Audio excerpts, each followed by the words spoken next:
ICE just raided a Chicago apartment filled with Venezuelan criminals. This wasn't some regular ICE sweep. Operation Midway Blitz brought over 2,500 arrests across Illinois, triggering massive protests and street clashes. Oh my God. That was really cool, guys. You guys are super cool for that. Wow. Tough guys. Big tough man. Thank you. Big tough guy. But what went down inside those raids, that's where everything took a shocking turn.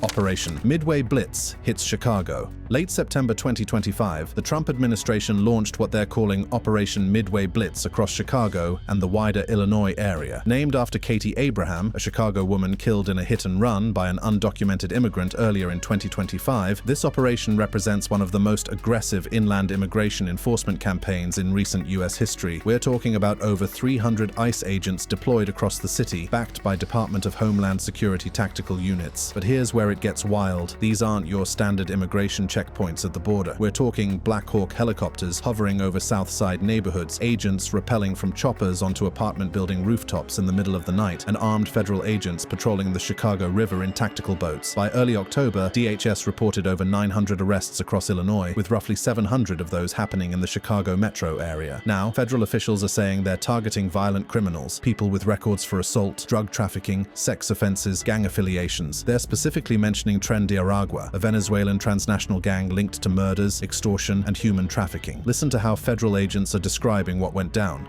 Look, it's a great day.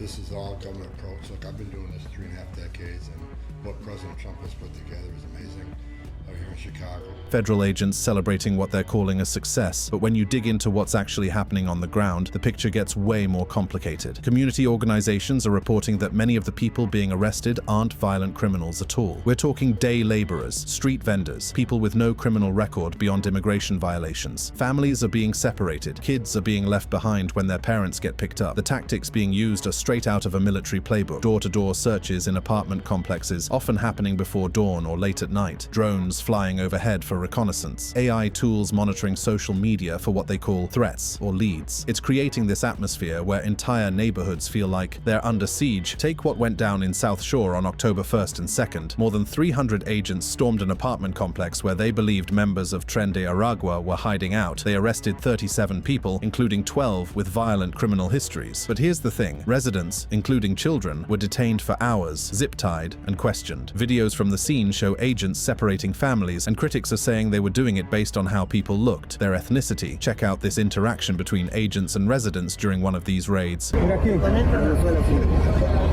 te llamas? Aquí, güey. ¿Qué? ¿Nombre completo? Johnny Manuel Caicedo. Johnny Manuel. ¿Qué te llamas? 38 del 96. ¿Cómo te llamas? They're questioning everybody, checking documents on the spot. ¿Tienes documentos para estar aquí en los Estados Unidos? ¿Estás ilegalmente aquí, no? Entré por la vuelta. ¿Tienes documentos? ¿Qué? Entré. ¿Te entregaste? Sí. Como ahorita te vamos a mandar también para tu país.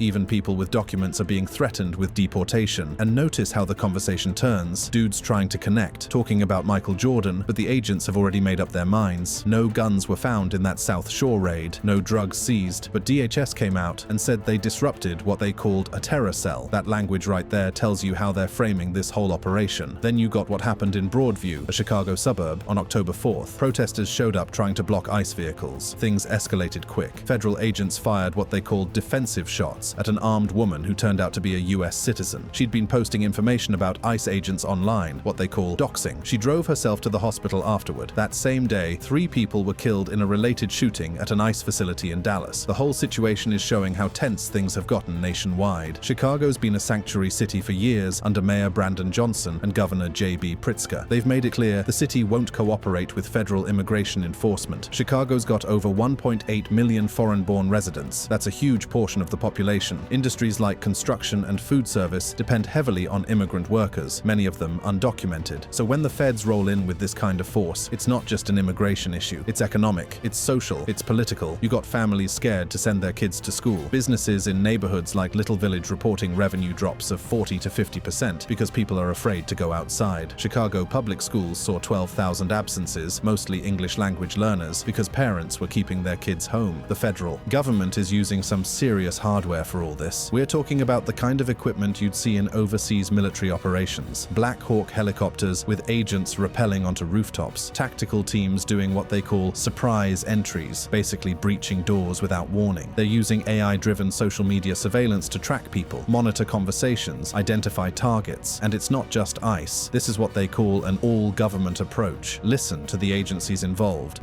was the first operation of this size and complexity. We had all a government approach. We had U.S. Marshals, DEA, FBI, ATF, ICE, ERO, and HSI. I mean, it's all a government approach. Every federal agency you can think of is involved. The idea is that if they find drugs during these raids, DEA can prosecute. If they find weapons, ATF takes the case. It's about building federal criminal cases on top of the immigration violations. But here's what the agents want you to know about who they're arresting. We arrest a lot of bad guys. I mean, last time I was down there, I think we got at least 7 sex offenders, serious sex offenders, child sex offenders. We got 2 murders, convicted murders. We got numerous Pendawa gang members. Federal officials are saying 70 to 80% of the people they're arresting have criminal convictions. But when you look at the actual data and talk to people on the ground, it's not that clean. Immigration violations count as crimes in this context. Driving without a license, which undocumented people can't get in most states, counts. Re-entering the country after being deported counts. Now check this out. One ICE official is trying to address the criticism that they're just doing random sweeps based on how people look. It's not neighborhood sweeps looking for people different than us. It isn't racial profiling like you read on the left media. This is a well-planned operation. I walked through the command center, I saw the targeting system. They're saying it's all planned out, all targeted, but the lived experience of people in these neighborhoods tells a different story. People are getting stopped based on how they look, what language they're speaking, what neighborhood they're in. The deportation numbers are significant, but not as high as some headlines suggested. At least 200 deportations had been initiated by early October, with flights going to Central and South America. DHS is reporting a 40% increase in removals compared to 2024. The full numbers are classified, but we know it's nowhere near the 1,500 that was being thrown around on social media early on. Here's what makes this operation different from previous immigration enforcement efforts. First, the scale, 300+ agents deployed to one city at one time, is unprecedented for an inland operation. Second, the tactics, military-style helicopter insertions, tactical boat patrols on urban rivers. This isn't how immigration enforcement typically looks. Third, the political messaging. DHS is explicitly framing this as targeting sanctuary cities that refuse to cooperate with federal immigration enforcement. It's creating this situation where federal and local law enforcement are basically working against each other. Chicago police aren't participating in the raids. In fact, Mayor Johnson issued an executive order barring ICE from staging operations on city property. But the federal government doesn't need local cooperation. They've got their own resources and they're using them. The human cost of all this is real. Immigrant rights groups report their helpline calls surged 500%, going from about 100 calls a day to 500. People are scared to go to work, scared to take their kids to school, scared to go to the grocery store. There are stories of US citizens getting caught up in the sweeps because they looked like they might be undocumented. The operations are creating trauma that's going to last long after the federal agents leave, and we're just getting started with how deep this goes, because what happened next took things to a whole other level that nobody saw coming.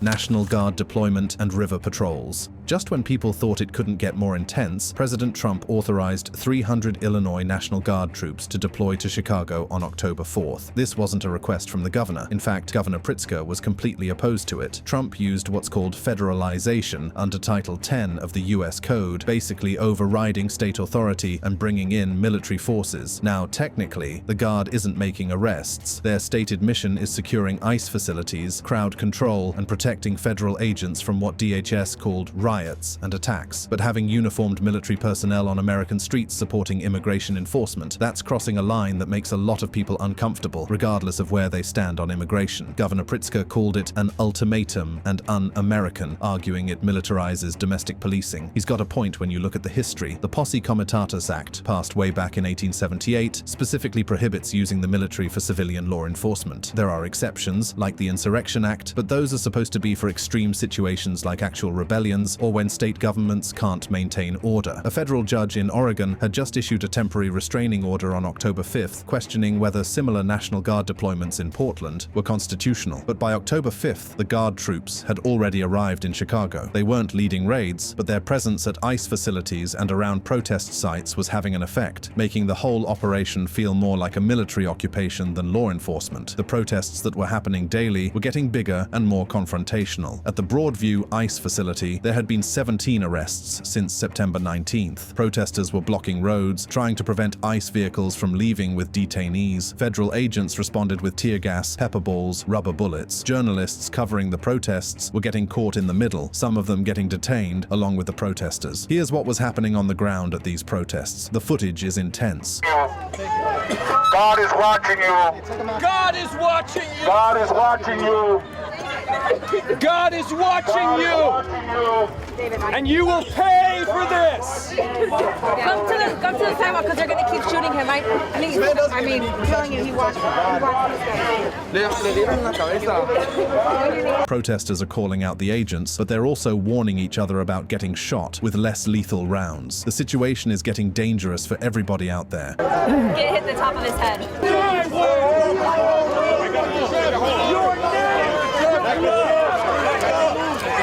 People are getting hit, commands being shouted, it's chaos. And in the middle of all this, agents are making arrests. Stop punching him!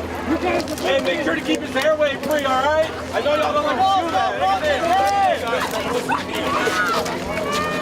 Stop punching him! Back. Take him back. You're leaving birthday right now!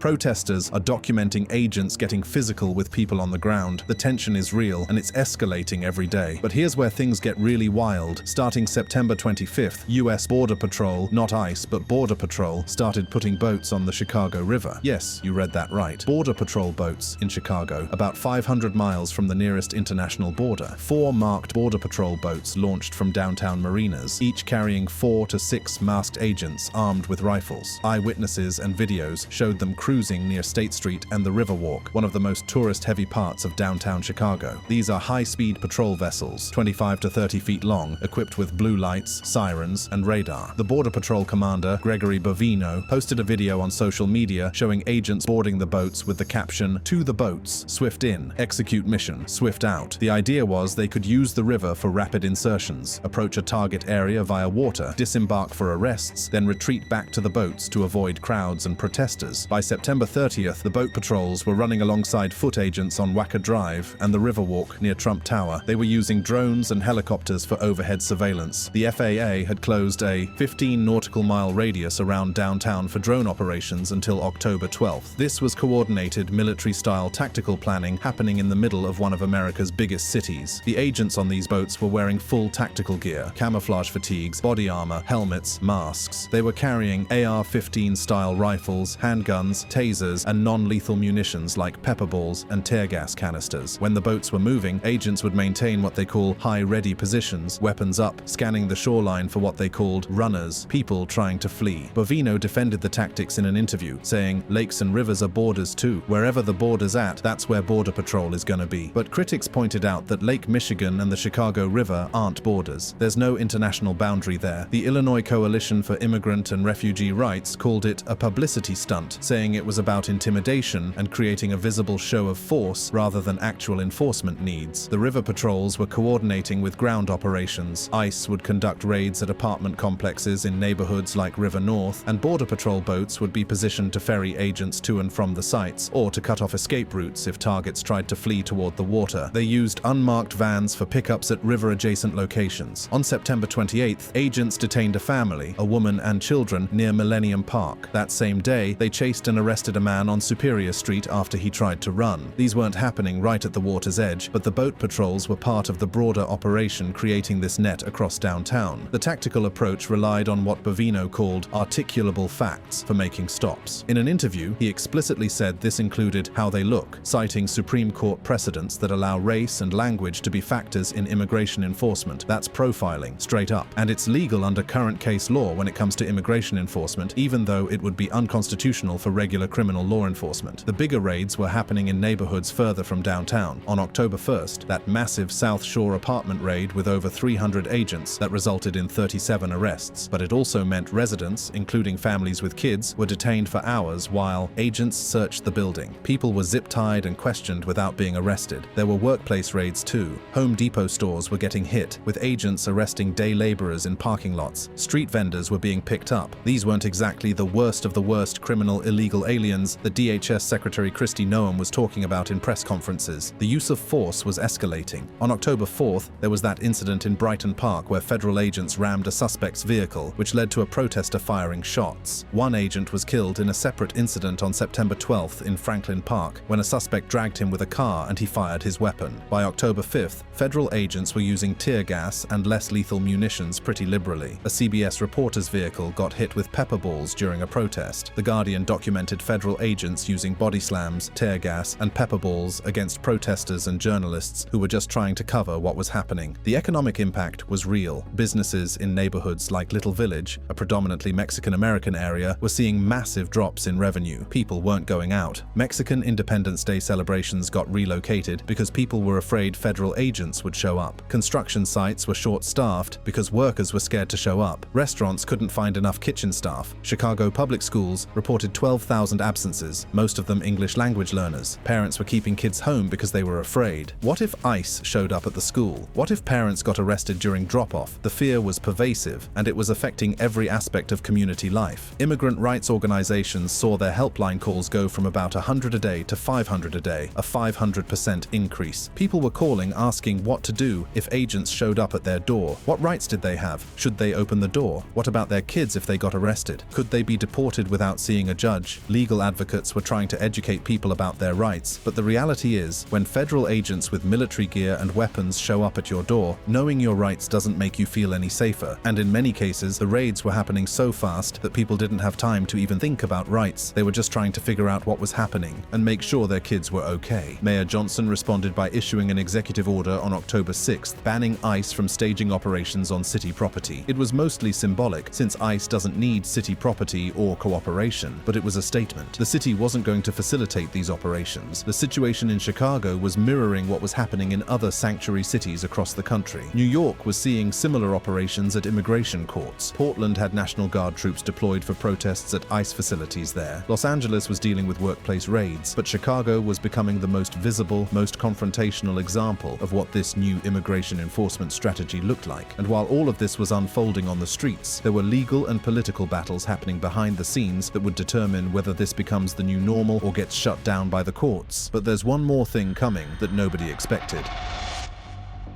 Legal battles, Super Bowl threats, and what's next. The legal challenges started almost immediately. Civil rights organizations, immigrant advocacy groups, and local governments started filing lawsuits left and right. The ACLU sued over the conditions in ICE holding facilities, which were overcrowded and unsanitary. Federal judges issued injunctions limiting how many people could be held in certain facilities. One court blocked the detention of minors who turned 18 while in custody being transferred to adult facilities. Another court was hearing arguments about whether the entire operation violated the Fourth Amendment's protections against unreasonable searches and seizures. Lawsuits alleged racial profiling, pointing out that about 90% of the people being detained were Latino. Governor Pritzker filed suit specifically over the National Guard federalization, arguing that there was no insurrection or rebellion that would justify overriding state authority. He even went so far as to invoke the 25th Amendment, suggesting Trump was unfit for office if he thought this was an appropriate use of military force. But here's the thing about these legal challenges: they take time. Even when judges judges issue temporary restraining orders or preliminary injunctions, those are just temporary measures while the full cases work their way through the courts. Meanwhile, the operations continue. People are still getting arrested, still getting deported, still living in fear. Community organizations were doing their best to respond. Churches were offering sanctuary, literally letting people stay in church buildings because ICE has a policy against raiding houses of worship. Legal aid groups were overwhelmed with requests for help. Some lawyers were volunteering their time, but there were way more people who needed help than there were lawyers available. The response on social media was intense and polarized. On one side, you had people posting videos of the helicopter operations with captions celebrating what they saw as Trump keeping his campaign promises. Conservative influencers were sharing arrest clips with thumbs-up emojis, calling it winning and taking America back. On the other side, you had people posting videos of children crying as their parents were arrested, families being separated, people being detained who'd lived in the US for decades. Progressive activists were calling it fascism, comparing the tactics to historical authoritarian regimes. The hashtags Operation Midway Blitz and Chicago ICE raids were trending for days. But now there's something new on the horizon that's got everybody talking. The NFL announced that Puerto Rican superstar Bad Bunny is going to headline the halftime show for Super Bowl LX on February 8, 2026 at Levi's Stadium in Santa Clara, California. Bad Bunny, who's a US citizen born in Puerto Rico, has been outspoken about immigration policies. He actually skipped US tour dates on his 2025 international tour because of fears that ICE raids would target his largely Latino fan base. That decision drew serious backlash from Trump administration allies, who called him anti-American and too political. So when the NFL picked him for the biggest performance of the year, things got heated quick. On October 3, 2025, Homeland Security Secretary Kristi Noem explicitly stated that ICE agents would conduct frequent operations and be all over the Super Bowl venue. She framed it as part of what she called the largest deportation operation in American history. She criticized the NFL as so weak for booking Bad Bunny, suggesting the league was providing safe haven to undocumented immigrants. Trump's former campaign manager, Corey Lewandowski, echoed this on October 1st, saying ICE would be present to ensure nowhere you can provide safe haven to people who are in this country illegally, not the Super Bowl and nowhere else. Think about that for a second. The Super Bowl, one of the biggest sporting events in the world, watched by over 100 million people globally, and federal officials are openly saying they're going to use it as an opportunity for immigration enforcement. We're talking about potentially 70,000 people in attendance, millions more watching, and ICE agents conducting operations at the stadium. The White House tried to walk it back a bit on October 4th, with Press Secretary Caroline Leavitt calling reports overblown but not ruling out routine enforcement. A Department of Homeland Security official confirmed on October 2nd that ICE would indeed conduct immigration enforcement operations at the stadium, potentially including checks on attendees, vendors, and staff. Based on past ICE tactics at major events and what we've seen in Chicago, here's what could go down. Targeted enforcement on undocumented individuals among fans, performers' crews, stadium workers, and vendors. Plainclothes agents at checkpoints near entrances. Collaboration with local law enforcement. Use of facial recognition technology. Secretary Noem hinted at surprise sweeps to avoid advance warnings. Bad Bunny himself is safe. He's a US citizen, but his fan base is heavily Latino, heavily immigrant communities, the same communities that are already living in fear because of operations like what's happening in Chicago. The idea that people might buy tickets to the Super Bowl, travel to California, and then get arrested by ICE agents at the stadium, that's creating a whole new level of anxiety. On Reddit and Twitter, people are going off. In the entertainment subreddit, one thread got over 1,200 upvotes, with people saying things like, if ICE raids the Super Bowl, maybe world leaders will be horrified enough to intervene. Others are calling it MAGA's revenge fantasy. In the sports subreddit, fans are worried about boycotts. Super Bowl tickets already cost thousands of dollars. Some people are wondering if it's worth the risk. One user said, Super Bowl tickets already cost a kidney. Now add ICE anxiety. Conservative users on the Ask Conservatives subreddit are defending the ICE presence, saying Bad Bunny's tour snub was disloyalty, and that enforcing immigration law at major events is appropriate. The political divide on this is as deep as everything else. On Twitter, viral posts are framing it as either a necessary sting operation or protest opportunity. One post from a conservative account said, I'm pretty sure ICE will show up, no stopping the largest deportation operation, with 4,600 likes and hundreds of replies, including memes. Bad Bunny hasn't directly commented yet, but he posted on Instagram on October 4th saying, music unites, fear divides, hinting that his performance might have a protest theme. Given his history of speaking out on social issues, using his platform for LGBTQ+ rights and Puerto Rican independence, people are expecting his halftime show to make a statement. The economic impact of this threat is already being felt. Some Latino advocacy groups are talking about organizing boycotts of the Super Bowl. Bowl. Others are planning protests outside the stadium. The NFL is in a tough spot. They booked an artist who represents a huge demographic, but now federal officials are essentially threatening that demographic with enforcement actions if they show up. The ACLU is already monitoring the situation, preparing potential lawsuits if enforcement actions at the Super Bowl violate civil rights. There are questions about whether mass enforcement at a ticketed event where people have paid thousands of dollars could constitute illegal search and seizure, but those legal questions will take months or years to resolve in court. Trump administration officials defended it all by pointing to violence against ICE agents. They documented over 100 nights of protests at various ICE facilities across the country. There had been assaults on agents, vehicle rammings, doxing where agents' personal information was posted online. A shooting at an ICE facility in Dallas killed 3 people in September. From their perspective, the enhanced security and military support was necessary to protect federal employees doing their jobs. DHS Secretary Kristi Noem visited Chicago on October 3rd and called it a defensive action against insurrectionary mobs. She framed the entire operation as the federal government fulfilling its constitutional duty to enforce immigration law in the face of sanctuary cities that refuse to cooperate. By early October, Trump announced he was sending an additional 400 National Guard troops from Texas to Chicago, again over Governor Pritzker's objections. This was becoming a test case for how far federal authority could go in overriding state and local governments on immigration enforcement. Looking ahead, there are a few possible directions this could go. The legal challenges might succeed in limiting some of the tactics, especially the most aggressive ones like the military-style raids and the National Guard deployment. Courts tend to move slowly, but if enough judges rule against the federal government, it could force changes to how the operations are conducted, or the operations could expand. New York was already seeing similar enforcement at immigration courts. Los Angeles had workplace raids happening. Portland had National Guard troops deployed there too. If Chicago becomes the model, other cities with large immigrant populations and sanctuary policies could see the same kind of operations. And now, with the Super Bowl threat, major sporting and cultural events could become enforcement targets. There's also the question of how long this can be sustained. These operations are expensive. Deploying hundreds of federal agents, National Guard troops, helicopters, boats, it costs millions of dollars a day. There's been a partial government shutdown over funding disputes, which has strained resources. At some point, the costs might force scaling back, even if there's political will to continue. The human cost is already clear. Families have been separated. Communities are living in fear. Economic impacts are spreading beyond the immigrant community to affect broader business sectors. The long-term psychological effects on children who've watched their parents arrested or who live in constant fear of raids, that's going to last for years. For people living in Chicago right now, especially in immigrant communities, life has fundamentally changed. Parents are making plans for who will take care of their kids if they get arrested. People are avoiding certain neighborhoods, certain routes to work. Businesses that used to be community gathering places are seeing fewer customers. The social fabric that holds communities together is being strained. The Super Bowl situation adds another layer to all of this. It's one thing to conduct enforcement operations in neighborhoods. It's another thing entirely to threaten enforcement at one of the biggest cultural events in America. It sends a message that there's nowhere safe, no event too big or too public to be targeted. Whether ICE actually conducts major operations at the Super Bowl remains to be seen. The event is still months away, but the threat itself has already had an impact. Bad Bunny's platform is huge. His fans are global. If he uses that halftime show to make a statement about immigration policy, about fear and division, about what's happening to communities across America, that's going to reach hundreds of millions of people. The Trump administration might be betting that the threat of enforcement will keep some people away or dampen any protest messaging, or they might actually follow through and conduct operations which would create an international spectacle. This isn't just an immigration policy debate anymore. It's about the kind of country we want to be, how we balance security concerns with civil liberties, how we treat people who've made their lives here, and how far federal authority should extend over state and local governments. Chicago's Operation Midway Blitz has become a flashpoint for all of those questions, with real people's lives hanging in the balance while politicians and courts figure out the answers. The operations continue day by day. Families are still being separated, communities are still living in fear, and now people are wondering if they'll even be able to attend the Super Bowl without worrying about federal agents. That's where we are right now. That's the reality for millions of people across this country.